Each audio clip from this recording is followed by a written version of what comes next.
guys, welcome back to my channel. If you're new here, my name is Jennifer, owner of Citrusandwillow Skincare and Citrusandwillow Advanced Aesthetics courses. And we are here with another amazing guest, a master esthetician, Morgan Hollowell. She works at Lace Medical Spa and Treasure Valley Tattoo Removal here in Boise, Idaho. She specializes in lasers and tattoo removal. We are so excited to have you here. Tell us a little bit about yourself. Like how you got into this industry. So I got in the industry, so my sister's a cosmetologist. She got her license down here in Boise. So when she was doing that, I was just in high school and I would always be her model for like her hair and like skin treatments when they were learning it. So it was kind of cool just to like be into it a little bit. And then once I graduated, I just knew exactly what I wanted to do. So I moved down to Salt Lake City and went to beauty school down there and got my master's license and then started working down there. So. Oh, that's amazing. Yeah. So what exactly does a master esthetician license entail? You have to have your 600 Yes. hours, okay? And then the master aesthetics is, how does that process go? So it's another 600 hours on top of your normal 600 hours. Okay. It's a little bit more in depth with like ingredients, chemical peels, a little bit more on the medical side. Mm-hmm. So we, like for me, for instance, I was able to do like a little internship at a plastic surgeon spa, so just stuff like that. So it was kind of cool to like have the basic side of it where you do like waxing, facials, and then you have the more medical side for like microneedling, chemical peels, lasers, and stuff like that. So. Which corrective skincare is where it's at now, Oh, yeah. so definitely. Yes. People will pay anything for that, really. It's so true. It's so true. So you said you went to school in Salt Lake, Yes. Utah? Okay, what school did you go to? So I went to Skin Science Institute of Laser and Aesthetics. Okay. It was originally in Salt Lake City, but they just moved down to Sandy now. So, Oh, okay. Yeah, medical aesthetics is huge in Utah. It's massive. Like, Massive. I think they actually came out saying like it was like the #1 state. Yeah. For like plastic surgery and aesthetics. Mommy makeovers. Oh yeah. Yes. Yeah. Oh, nobody's against those, right? If I had a kid, I probably would do it too. Yeah, so. mommy makeover, for real. We have to feel good about ourselves. Yes. So now you're at Lace Medical Spa, Yes. and you're at Treasure Valley Tattoo Removal. Mm-hmm. What exact services do you offer? So at Treasure Valley Tattoo Removal, I just do all tattoo removals. That's usually just tattoos. And then at Lace Medical Spa, we do anything from microneedling, laser hair removal, BBL, to microneedling with PRP. So I a little bit love more that. medical side. Oh, so. yeah. That's amazing. So let's talk about tattoo removal. That is something you can do and learn as a medical esthetician. Yes. Okay. And what does that entail? We were just talking about this, but it'd be great if you could tell them like what it entails, because it is interesting. It doesn't burn your skin. I had a client who had her chest tattoo removed, and it was like 3rd-degree burns. Yes. So this is a little different. Yeah, so it's a laser that we use. There's different wavelengths we have to go into the skin too, but basically the laser will find that pigment of your tattoo and basically destroy it underneath the skin, and then we'll go through your lymphatic system, and then you'll basically like excrete it out. It does take more than one treatment. Usually we see from like 8 to 12 treatments depending on how deep, homemade or professional ink. And then The color. Yeah. So Blues and greens are the hardest, she said. I'm like, yeah. So what is the training for actually doing tattoo removal, and you do laser at your other clinic? Isn't that the same training? Yes. Okay. No, so kind of, it's a little bit different. So when I was in Salt Lake going to aesthetics school down there, they trained me in like laser hair removal with like an old like luminous laser, and then we used like the Emma laser at one point. But for my tattoo removal one, I actually took a Pico class from that laser from Candela, and they just trained me with the trainer. We had models, they flew down, and that's how I got tattoo removal certified for that one. Okay. So there's a million lasers on the market. Which ones do you prefer? Oh, that's a hard question. There's so many. I'd probably say they have the Candela Gentle Max Pro right now. Okay. That one's probably my favorite for laser hair removal. Okay. And then I'm using the Pico 4 from Luminous, and that's one of my favorites too. Okay. And what do you, for hair removal for that? Tattoo. For tattoo, Yes. Remember the Pico. Yeah. Okay, interesting. And pain scale on both? Laser hair removal is pretty painless. You'll feel it every certain spots. But tattoo removal, that one's pretty spicy. So Spicy. Yeah, that's what you're saying. I just wanted to put that out there because it is interesting to think about. You can numb, you said. Yes, you can numb. You can even numb for laser hair removal if needed, but other than that, I've like had my whole body laser done, so it's pretty painless and it's like the best thing ever. So yeah, oh, it is. I have my entire body laser. Like, it's the way to go. So nice. Back to Lace Medical Spa. What kind of product lines do you use, and what is your favorite service there for corrective skincare? So at Lace, we use like 10 different product lines. We use a lot. So we use Skin Medica, Skin Better, SkinCeuticals, Elastin, Obagi, Ulta-MD. We use a lot. But right now, my favorite skincare line will probably be Skin Better. I just love the whole Alpha Red technology that they created. They're huge right now. It's a growing brand, and it's one of my favorite brands. So I would say that's definitely one of my favorite product lines. I feel like you can never go wrong with Glymed too. Glymed's one of my other favorite. Obsessed. I've been using Glymed since like 2015, and it's been one of my favorite. I know. brands. I've been using Glymed for so long, and it's been a diehard for me. It's just a good classic OG skincare. Like it really. Someone is. doesn't like Glymed, I'm like, what's wrong with you? like you can't go wrong. No, they have everything you need too. It's so true. Yeah, I love Glymed. I do love Circadia too for certain things. I haven't used Circadia before. Okay, I do love certain things of theirs, certain product lines, and certain back bar treatments are amazing too. But nice. I really love Glymed. That is a good one. Okay, so and services, like what would be your favorite service? My favorite service right now, I love the BBL, which is the broadband light. It's from Cyton. It's like a new gold version of the IPL machine. That one's one of my favorites for pigmentation. But I truly feel like you cannot go wrong with like microneedling with your PRP. So yeah, I feel like that's just. I just did it around my eyes. Yeah. I was like, get it. Yeah, it's one of my favorite treatments. You see such great results, especially if you use your plasma. It just enhances it by like 1,000 times. Yeah, it really does. Like in my clinic, we don't do the PRP, but I was thinking about bringing that in because of those benefits. I did it a couple days ago on one of my coworkers, and her skin is like phenomenal now. Like it's just glowy, it's hydrated, it's plump. Yeah, it's like perfect. So for PRP, is everyone a good candidate, or is some people's skin types or skin conditions adverse? Everybody could be a candidate for it. It's just really depending on your skin type. So like if you have active breakouts, probably not the best, because the microneedling pen will puncture those little holes into like this breakout, and then it can transfer that bacteria. Some other contraindications could be like pregnancy, just because of that numbing cream before, just because of the ingredients. But other than that, pretty much everybody could be a candidate. What about rosacea? Rosacea, you just have to be a little bit more gentle just in that area. I've done it before in a client that had rosacea, and she was a bit more sensitive on like her upper cheeks. But other than that, like that plasma will help kind of heal and like reduce the redness of that rosacea. Yeah, and well, when you are doing that with a rosacea client, would you go to a lower depth? Yeah, so you would move your depth. So everybody's skin depth is kind of different. So you have to base it on like how thin their skin is or how thick. Usually like forehead skin is going to be a lot thinner than like your cheeks. So you just have to gauge your depths a little bit different just to make sure you're not damaging the skin more than it's needed. Yeah, I do really light right here with my rosacea clients, but the benefits of microneedling for them are just as good. Yeah. And PRP even that better. Plasma will just do wonders for that. So you got your master esthetician license in Utah. Correct. Let's talk about transfer process, because it does differ state to state. Yeah, so the state of Idaho only regulates 600 hours compared to my 1,200 hours in Salt Lake. So actually, when I was down in Salt Lake City, I did my master's program, and then the school I went to, they actually offered me like a free internship to get my instructor's license, which is only 300 hours there. So after I graduated from Skin Science, I just jumped into that the instructor's program. And so I had over like 1,200 hours of education. So when I transferred it to Idaho, they took it because I had previous work experience in Salt Lake. And then I have so many hours already in education. They just transferred it to the 600 hours. So the process was actually a lot smoother than I thought it would be. Yeah. Just because the hours would be a little bit different. So they took it, and it was pretty easy. So. Oh, that's good. Yeah. Okay, so that is extra education, which is obviously additional cost for the student. Correct. What can you expect compensation-wise if you're going to go into medical aesthetics? So compensation really varies depending on the location your spa's at, what state you're in. There's always salary. So salary is basically where they pay you a set income for the year, basically.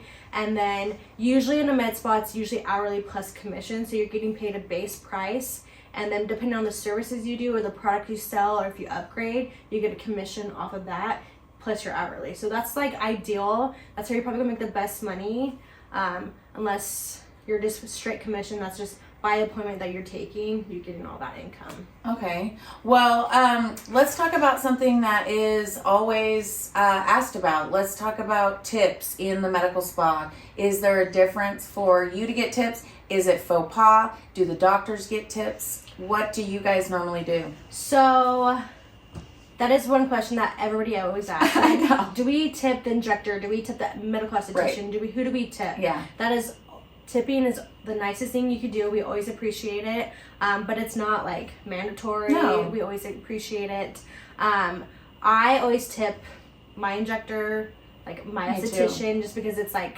But we know though. Yes, I know. We know how much they're making. I know. They need that tip. That's most of the time. But a lot of people are really on the fence with that. Mm-hmm. A lot of people say you're not supposed to tip your doctor, your injector, or your medical esthetician just because they're usually getting paid a little bit higher price than like a normal esthetician that's working in a day spa. Yeah. So it's kind of one of those things it's definitely up in the air. I feel like whatever you feel like is best, you should just do. Well, I mean, and the cost of Botox, right? You're not really making that much money. No. So the tips are very welcomed. Yeah. And obviously that varies from state to state. Yes. When I worked in South Carolina in the medical spa, it was dermatology and med spa. So tipping was kind of faux pas, obviously, because you're going through insurance. So again, it's really policy of where you're working. See, right now we don't even take insurance. Like usually people do like a Green Sky insurance.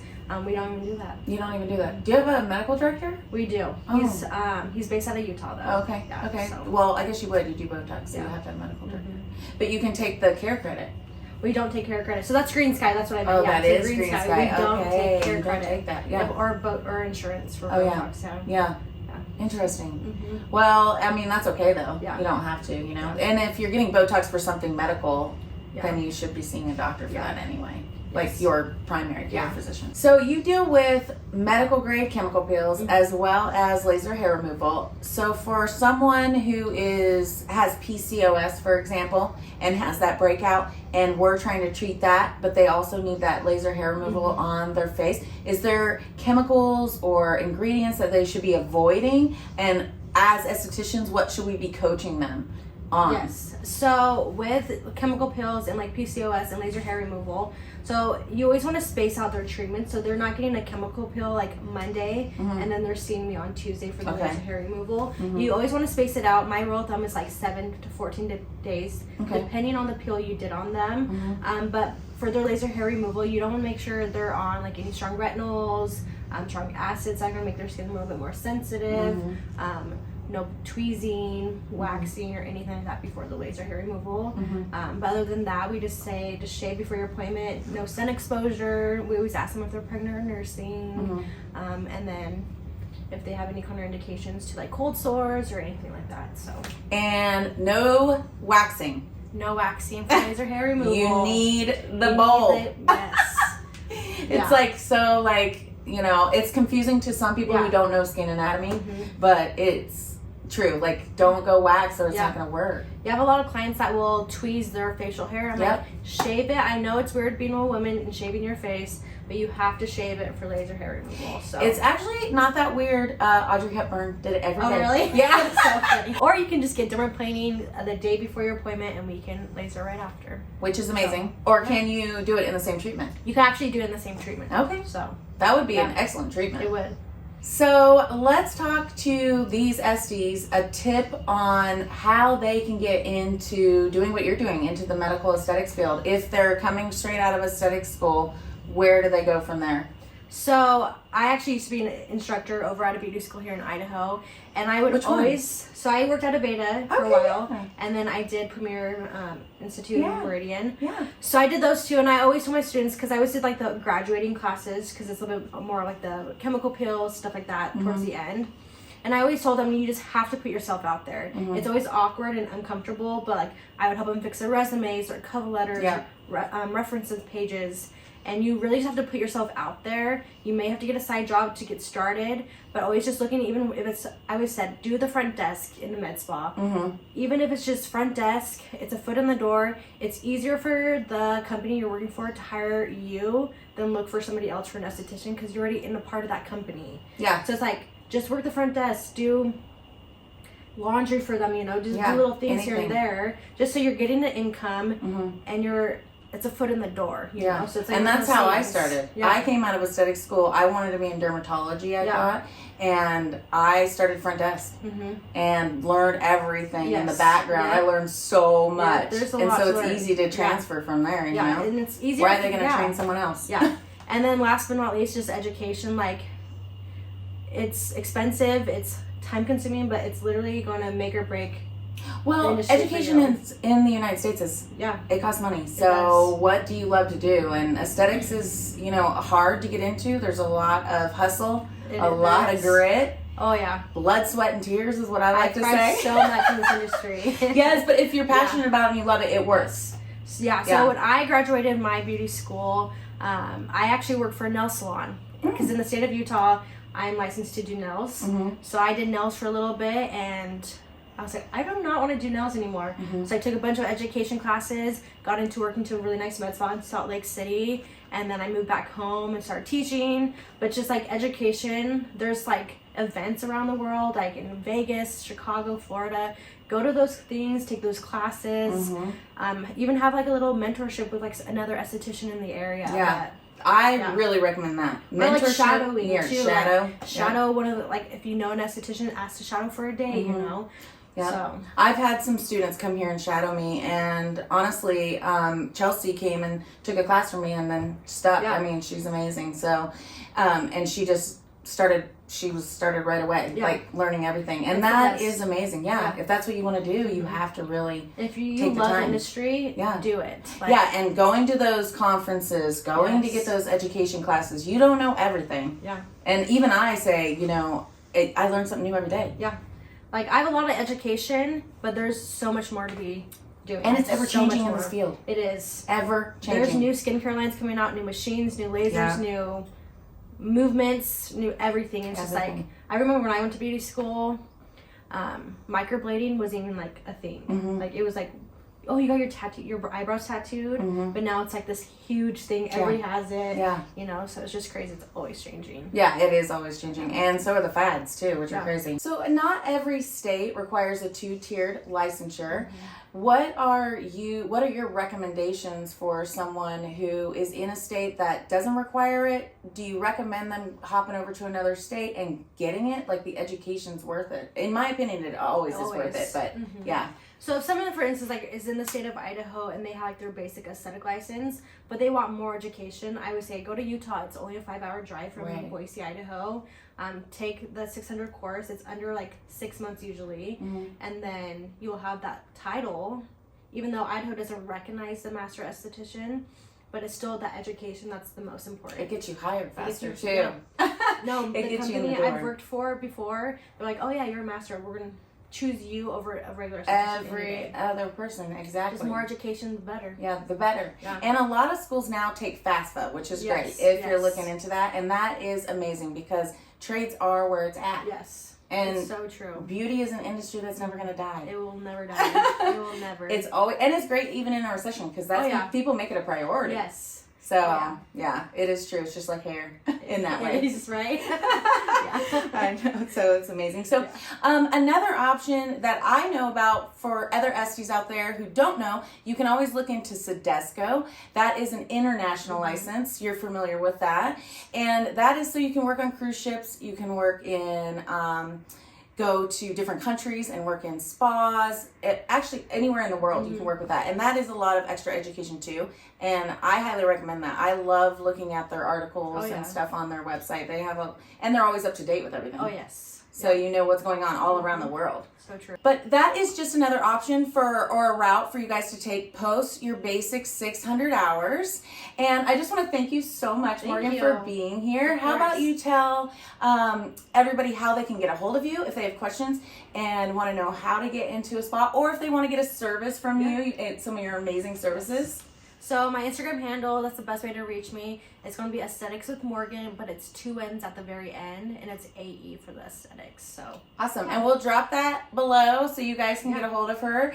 Thank you so much again. This was so informative. We are here truly just to educate the Esty on the different avenues. You have so many There's out of aesthetic tons. school. Tons.